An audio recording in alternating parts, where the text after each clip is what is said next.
कथा का आरंभ तब का है जब बाली को ब्रह्मा जी से ये वरदान प्राप्त हुआ कि जो भी उससे युद्ध करने उसके सामने आएगा उसकी आधी ताकत बाली के शरीर में चली जाएगी और इससे बाली हर युद्ध में अजेय रहेगा। सुग्रीव बाली दोनों ब्रह्मा के औरस वरदान द्वारा प्राप्त पुत्र हैं और ब्रह्मा जी की कृपा बाली पर सदैव बनी रहती है। बाली को अपने बल पर बड़ा घमंड था। उसका घमंड तब और भी बढ़ गया जब उसने करीब करीब तीनों लोकों पर विजय पाए हुए रावण से युद्ध किया और रावण को अपनी पूंछ से बांधकर 6 महीने तक पूरी दुनिया घूमी। रावण जैसे योद्धा को इस प्रकार हराकर बाली के घमंड की कोई सीमा न रही। अब वो अपने आप को संसार का सबसे बड़ा योद्धा समझने लगा था और यही उसकी सबसे बड़ी भूल हुई। अपने ताकत के मद में चूर एक दिन एक जंगल में पेड़ पौधों को तिनके के समान उखाड़ फेंक रहा था, हरे भरे वृक्षों को तहस नहस कर दे रहा था, अमृत समान जल के सरोवरों को मिट्टी से मिलाकर कीचड़ कर दे रहा था। एक तरह से अपने ताकत के नशे में बाली पूरे जंगल को उजाड़ कर रख देना चाहता था और बार बार अपने से युद्ध करने की चेतावनी दे रहा था। है कोई जो बाली से युद्ध करने की हिम्मत रखता हो? है कोई जो अपने माँ का दूध पिया हो, जो बाली से युद्ध करके बाली को हरा दे? इस तरह की गर्जना करते हुए बाली उस जंगल को तहस नहस कर रहा था। संयोगवश उसी जंगल के बीच में हनुमान जी राम नाम का जाप करते हुए तपस्या में बैठे थे। बाली की इस हरकत से हनुमान जी को राम नाम का जप करने में विघ्न लगा और हनुमान जी बाली के सामने जाकर बोले, हे वीरों के वीर, हे ब्रह्म अंश, हे राजकुमार बाली। तब बाली किष्किंधा के युवराज थे। क्यों इस शांत जंगल को अपने बल की बलि दे रहे हो? हरे भरे पेड़ों को उखाड़ फेंक रहे हो, फलों से लदे वृक्षों को मसल दे रहे हो, अमृत समान सरोवरों को दूषित मलिन मिट्टी से मिलाकर उन्हें नष्ट कर रहे हो। इससे तुम्हें क्या मिलेगा? तुम्हारे औरस पिता ब्रह्मा के वरदान स्वरूप कोई तुम्हें युद्ध में नहीं हरा सकता, क्योंकि जो कोई तुमसे युद्ध करने आएगा उसकी आधी शक्ति तुम में समाहित हो जाएगी। इसलिए हे कपि राजकुमार, अपने बल के घमंड को शांत कर और राम नाम का जाप कर।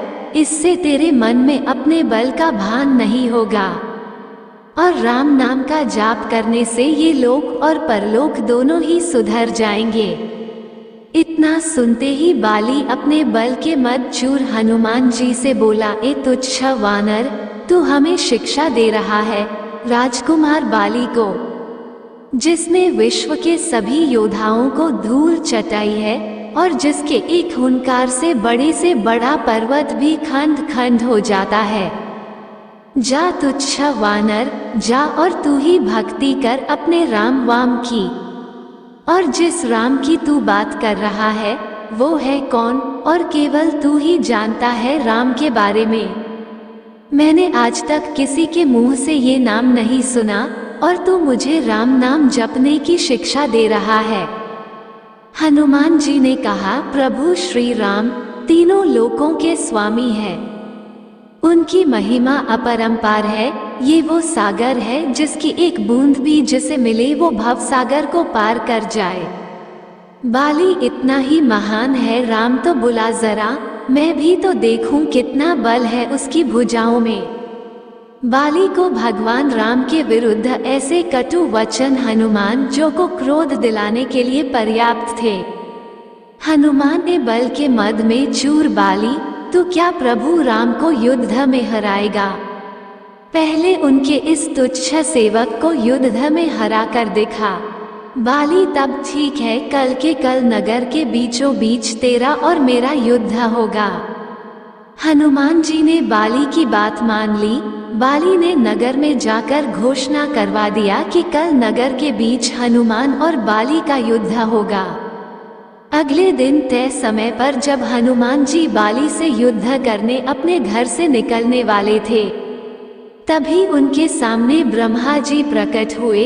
हनुमान जी ने ब्रह्मा जी को प्रणाम किया और बोले, हे जगत पिता, आज मुझ जैसे एक वानर के घर आपका पधारने का कारण अवश्य ही कुछ विशेष होगा। ब्रह्मा जी बोले, हे अंजनी सुत, हे शिवांश, हे पवन पुत्र, हे राम भक्त हनुमान, मेरे पुत्र बाली को उसकी उद्दंडता के लिए क्षमा कर दो और युद्ध के लिए न जाओ। हनुमान जी ने कहा, हे प्रभु, बाली ने मेरे बारे में कहा होता तो मैं उसे क्षमा कर देता, परंतु उसने मेरे आराध्य श्री राम के बारे में कहा है जिसे मैं सहन नहीं कर सकता, और मुझे युद्ध के लिए चुनौती दिया है जिसे मुझे स्वीकार करना ही होगा। अन्यथा सारी विश्व में ये बात कही जाएगी कि हनुमान काया है जो ललकारने पर युद्ध करने इसलिए नहीं जाता है क्योंकि एक बलवान योद्धा उसे ललकार रहा है। तब कुछ सोचकर ब्रह्मा जी ने कहा, ठीक है हनुमान जी, पर आप अपने साथ अपनी समस्त शक्तियों को साथ न लेकर जाएं, केवल 10वां भाग का बल लेकर जाएं, बाकी बल को योग द्वारा अपने आराध्य के चरणों में रख दे। युद्ध से आने के उपरांत फिर से उन्हें ग्रहण कर लें। हनुमान जी ने ब्रह्मा जी का मान रखते हुए वैसे ही किया और बाली से युद्ध करने घर से निकले। उधर बाली नगर के बीच में एक जगह को अखाड़े में बदल दिया था और हनुमान जी से युद्ध करने को व्याकुल होकर बार बार हनुमान जी को ललकार रहा था। पूरा नगर इस अद्भुत और 2 महायोद्धाओं के युद्ध को देखने के लिए जमा था। हनुमान जी जैसे ही युद्ध स्थल पर पहुंचे, बाली ने हनुमान को अखाड़े में आने के लिए ललकारा। ललकार सुनकर जैसे ही हनुमान जी ने एक पाँव अखाड़े में रखा, उनकी आधी शक्ति बाली में चली गई। बाली में जैसे ही हनुमान जी की आधी शक्ति समाई, बाली के शरीर में बदलाव आने लगे। उसके शरीर में ताकत का सैलाब आ गया। बाली का शरीर बल के प्रभाव में फूलने लगा। उसके शरीर फटकर खून निकलने लगा। बाली को कुछ समझ नहीं आ रहा था। तभी ब्रह्मा जी बाली के पास प्रकट हुए और बाली को कहा, पुत्र, जितना जल्दी हो सके यहाँ से दूर, अति दूर चले जाओ। बाली को इस समय कुछ समझ नहीं आ रहा। वो सिर्फ ब्रह्मा जी की बात को सुना और सरपट दौड़ लगा दिया। 100 मील से ज्यादा दौड़ने के बाद बाली थक कर गिर गया। कुछ देर बाद जब होश आया तो अपने सामने ब्रह्मा जी को देखकर बोला, ये सब क्या है? हनुमान से युद्ध करने से पहले मेरा शरीर का फटने की हद तक फूलना, फिर आपका वहां अचानक आना और ये कहना कि वहां से जितना दूर हो सके चले जाओ, मुझे कुछ समझ नहीं आया। ब्रह्मा जी बोले, पुत्र, जब तुम्हारे सामने हनुमान जी आए तो उनका आधा बल तब में समा गया, तब तुम्हें कैसा लगा? बाली, मुझे ऐसा लग जैसे मेरे शरीर में शक्ति की सागर लहरें ले रही है। ऐसे लगा जैसे इस समस्त संसार में मेरे तेज का सामना कोई नहीं कर सकता, पर साथ ही साथ ऐसा लग रहा था जैसे मेरा शरीर अभी फट पड़ेगा। ब्रह्मा जो बोले, हे बाली, मैंने हनुमान जी को उनके बल का केवल 10वां भाग ही लेकर तुमसे युद्ध करने को कहा, पर तुम तो उनके 10वें भाग के आधे बल को भी नहीं संभाल सके। सोचो, यदि हनुमान जी अपने समस्त बल के साथ तुमसे युद्ध करने आते तो उनके आधे बल से तुम उसी समय फट जाते जब वो तुमसे युद्ध करने को घर से निकलते। इतना सुनकर बाली पसीना पसीना हो गया और कुछ देर सोचकर बोला, प्रभु, यदि हनुमान जी के पास इतनी शक्तियां हैं तो वो इसका उपयोग कहाँ करेंगे?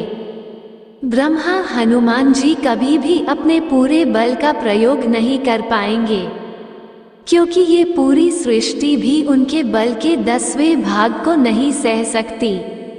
ये सुनकर बाली ने वही हनुमान जी को दंडवत प्रणाम किया और बोला, जो हनुमान जी जिनके पास अथाह बल होते हुए भी शांत और राम भजन गाते रहते हैं, और एक मैं हूँ जो उनके एक बाल के बराबर भी नहीं हूँ और उनको ललकार रहा था, मुझे क्षमा करी।